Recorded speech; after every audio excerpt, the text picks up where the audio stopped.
Hello, you wonderful people, and welcome to another episode of Super-Fanta-Fi. This being a show where I talk about shows of the supernatural, fantasy, and or science fictional genre. For today's episode, I'm talking about the latest episode of Bitten, as well as The Magicians. In this episode of Bitten, we still have Katya going through with her stupid plan, which ended up failing miserably, which we kind of already knew it was going to. I saw it coming. I'm sure everyone else saw it coming.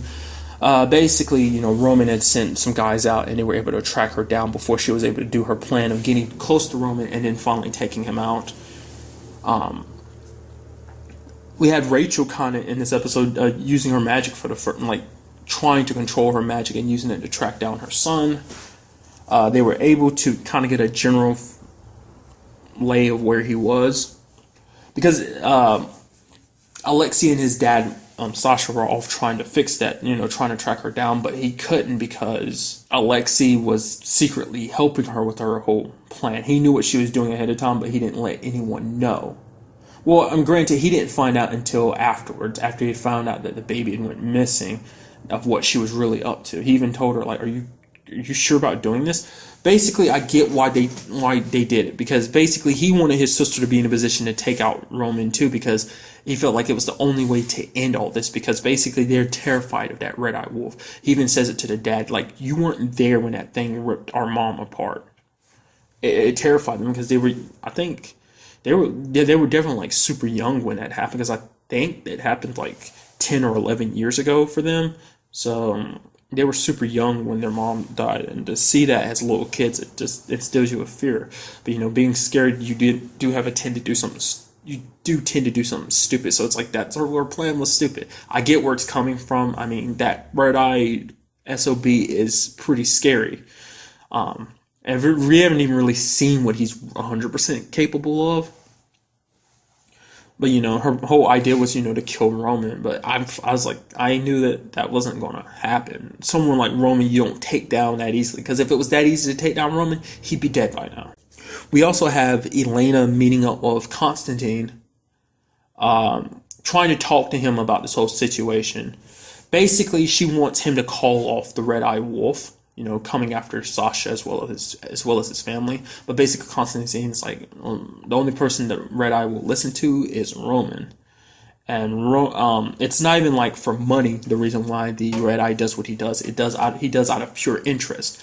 He gets a target and then he takes an interest in it. If it's an interesting target, he'll take them out. It's pure interest, because he took an interest in Elena being who she is, as well as taking an interest in Clay, because him and Clay ended up having a meeting where he kind of talked to Clay, because he's basically, Clay and I, you and I are kind of the same, because they both killed a lot of people, yet even though Clay's like that, he still cares about the safety of other people, even just regular people, like humans. And he found an interest, he's why don't you want that power? You've tasted the power, yet you don't crave it. What is more important to you than that? Ends up figuring out, it's the female wolf, she's important to you. He's you should say your goodbyes to her, because I'm going to kill her. He even did an effed up situation where he ended up killing, some guy just happened to walk up. Because basically he's running the restaurant now. Legitimately running it. He became the new boss of it. I mean, granted, he did kill the previous owner, so. Because he even had that guy working there for him. Because even Clay's you work for that guy? He's yeah, he's the boss, so yeah, I work for him. It's even Clay's oh, okay. There was a random guy that showed up, and the red eye just slit his throat. Constantine refers to him as the albino, but other than that, we still don't have a name. So I personally would rather call him Red Eye. But red eye just slit his throat like it was nothing, just to prove a point that he doesn't play by the rules. He's not worried about exposing, because it kind of came up in the conversation between him and Clay. He doesn't care about exposing himself. Exposing them, because he'll kill anyone, just for give him an excuse, he'll kill anyone, essentially. And while Clay was trying to dispose of the body, he ended up killing the guy that was with him, which is interesting enough. What's his name? Geraldo? Was that it? He's basically the guy who buries the bodies for Jeremy. He even wrote down the location of Karen's grave, just in case Jeremy wanted to visit her. He said it was the hardest thing he had to do, because, the job gets harder and harder, because this is the first time he ever had to bury a woman. He's basically the reason why they do what they do isn't to protect, their secret from the humans. It's to protect the humans from them. It's kind of an interesting perspective. Basically, what it came down to in the situation with Elena and Constantine was that Elena was like, we have to kill Roman. And he's like, really? You want me to kill my dad? Because the whole situation, he's basically saying everything will end. We'll leave. There will be no problems for your pack as well as their territory, if you give us Sasha. But then Elena presents the theory, the thought, like, the one that's the problem here isn't my dad, it's your dad. She brings up the fact is that we are family. He is, Constantine is her uncle. That basically, that Roman doesn't care about him. Because at one point, because Constantine was kind of telling Roman to kind of leave this whole Sasha situation, because they can't use the plates they got from Jeremy to make money, because they don't have the right printing, like they don't have the right stuff to print money here in the US. They have it in Russia, but they don't have it here. The other packs are, in Russia are getting a little relentless because of the whole, they're not getting paid situation. So, and just because that's not what he wanted to hear, he ended up putting a knife and slicing a little bit into Constantine's throat. It's like, Roman's more obsessed with getting revenge than he is to leading the packs, which, Elena kind of presents then like that Constantine cares more about the packs than Roman does, which is true. Like, now that this whole Sasha thing's come up, he's become so narrow-minded about that, he doesn't care about anything else. Not a good leader, in my opinion. So Constantine agrees with Elena about taking Roman out of the picture. So he's kind of an ally. Whether that's 100% true or not, I don't know. He could easily decide at last second, like, no, I still love my dad, so I'm going to stay on his side. Like, we came up with this plan that this is when we'll strike at Roman, but maybe he's still working with Roman, and it might be a whole setup type of situation. So we also have Jeremy finally narrowing down where Roman is held up at. We also have Rachel.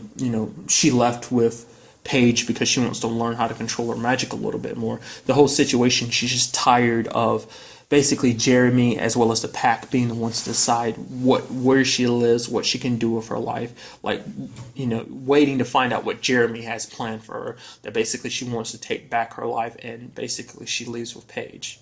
Nick he understands why she was so pissed and upset. So she leaves with Paige, and at the same time, we have Nick and Katya being run off the road by some other wolves that work with Roman. Just have to wait till next week to see where everything goes. Now moving on to this week's episode of The Magicians, where we have a very interesting beginning where basically the pages that that librarian had given Penny in the Netherlands reveals that there's a weapon to kill the beast. It's a weapon that was made by the same person who made I think it was called the Vorpal blade. It's the blade that poisoned Penny a few episodes back. It's made by the same person. But that no one knows where the weapon is. So they want to track it down to possibly, find a way to kill the beast. But at the same time, you have Margot throwing out the idea, why don't we just give the beast the button? Because if we give him the button, then he won't have a reason to, come after us anymore. I mean, which Penny himself is kind of like, yeah, he'll still come after me, because basically the beast's plan is to wipe out all roads leading to and from Fillory. But Margot is kind of like, well, stop being selfish and just, we'll do this. You're only worried about yourself, but, there are our lives to be concerned about as well. Basically, they ended up running a spell. I mean, at the time, you don't know it's a spell, because basically you see, Quentin and Alice enter a classroom, and there's the room is just bloodied up. Elliot's dead, and Margot's there, you were right. And then she ends up dying on top of him. Alice and Quentin try to hide, but the beast basically pops up and kills them. Basically, they run a probability spell multiple times. One time, they got nothing. It was just white. But the other 7 times, it was them getting brutally murdered by the beast. Because at one point, he's like, Quentin's like, what happened to you? Like, his like, I went to Fillory and the beast ripped my head off. So basically giving, because, the only person that was against the idea to begin with was Quentin and Penny. Penny, obviously, for his reasons, but Quentin's like, giving the beast a one-way ticket to here in Fillory is not a good idea. So he was right in the end, because even when they try to bargain with the beast and give him the button, it still ends with everyone getting killed. So basically, they feel like the only way they're going to be able to have any chance is to basically, the one time that they had, like, they don't know what happened was when they went to Fillory in a probability, and that's the one that all they saw was white, and they never saw what actually happened. So he's basically like, Quentin's like, basically like, we have to go there, because going to Fillory and fighting the beast is better than just sitting here and waiting to die, because we saw the other possibility. So, well, basically Penny's kind of against like this whole thing, and he decides to kind of walk away. But then we have the beast kind of talking in his head, and doing his thing and kind of messing with him. And then, like, basically Joe that we met last episode, the traveler that basically had a relationship with Alice's mom, him as well as Penny's mentor end up killing themselves because they were hearing the beast too, because the beast was trying to take out all travelers, and basically they didn't want to be manipulated by the beast, or because he was essentially trying to drive them crazy, so they both killed themselves, so not to worry about it. Penny was medicating himself. He was drugging himself up so he didn't have to worry about it. But that still didn't work. He ended up, kind of ODing. And the lady at the school kind of gave him this device that basically suppresses his power to hear. So basically the power, like, his power of, like, reading people's thoughts, so that basically it blocks the beast from transferring his thoughts into Penny's head. They basically, obviously without Penny, because that, he didn't want to see Katie. Basically, the others went to visit Katie, and she basically told them of a way to practice battle magic, basically more offensive magic, because they need something under their belt if they're going to go up against the beast. They're probably going to look for the blade too, but this is kind of to give them at least some advantage of fighting the beast. Basically, what it was it's very interesting. It's like a vial. Basically, what you do is you suck up all your emotions and you put it in this vial, and it basically kind of makes you a little emotionless, and it gives you kind of the concentration you need to perform battle magic. Because essentially, Katie performs it herself, and Elliot performed it to a small extent when he ended up killing Mike a few episodes back. But it's something you like need years of practice to do. She said, like, meditating for like 10 years, and just it took years of practice for her to even be able to do it. And basically to basically do battle magic, it's like an adrenaline rush. It's like basically, like, say like a baby's underneath a car, and you get that rush of adrenaline and just save the baby. It's like you basically have to feel that 100%, and that's the only way you can, like, really kind of do battle magic. Essentially, basically taking your emotions out, I guess, makes you concentrate better, so you're not driven by emotions. And a very interesting thing, though, is once they're done, though, they can only do it for about 3 hours, because after that, they have to open the vials up and drink their emotions, and it kind of like floods and hits them all at once, which is kind of interesting how that works like that. We also have, Julia and Katie, because Julia apparently has a connection to the gods, because that little spell, that prayer that kind of had her lifted up and, covered by the light, that doesn't work for everyone. That was kind of a test by Richard that he gave her without her knowing. Basically, it's testing people's connections to the god. It doesn't normally work for someone, but the fact is that it works for Julia means that she's connected to the gods. So basically, the gods haven't spoken to humans in over, like, was it like 2,000 years or something like that? It's been a really long time. And basically, only people who might know of a way of talking to the gods is to, other creatures, like mythical creatures, like vampires or pixies, for example. They end up, Katie and Julia go meet a vampire, and basically, he ends up, telling them, like, obviously he brings up the fact is that he brings up other mythical creatures like pixies, lichens, as well as shapeshifters. Basically, he tells them about someone that might be able to help them.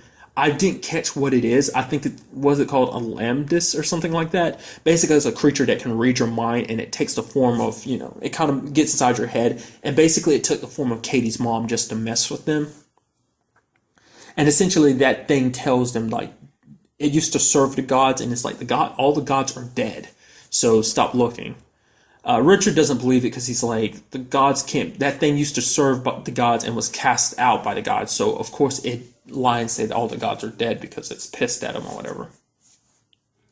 Then we have that moment where Julia is dreaming, and she goes over to touch like this ray of light that's coming out the window, and she puts her hand out, and all of a sudden her hands start filling up with water and it's dripping down.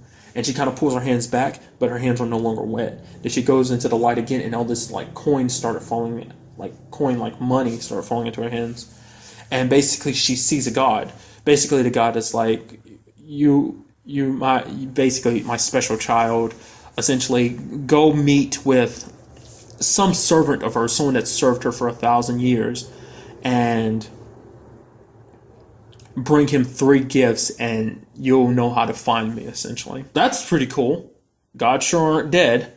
We also have the whole situation with the group. They're trying to...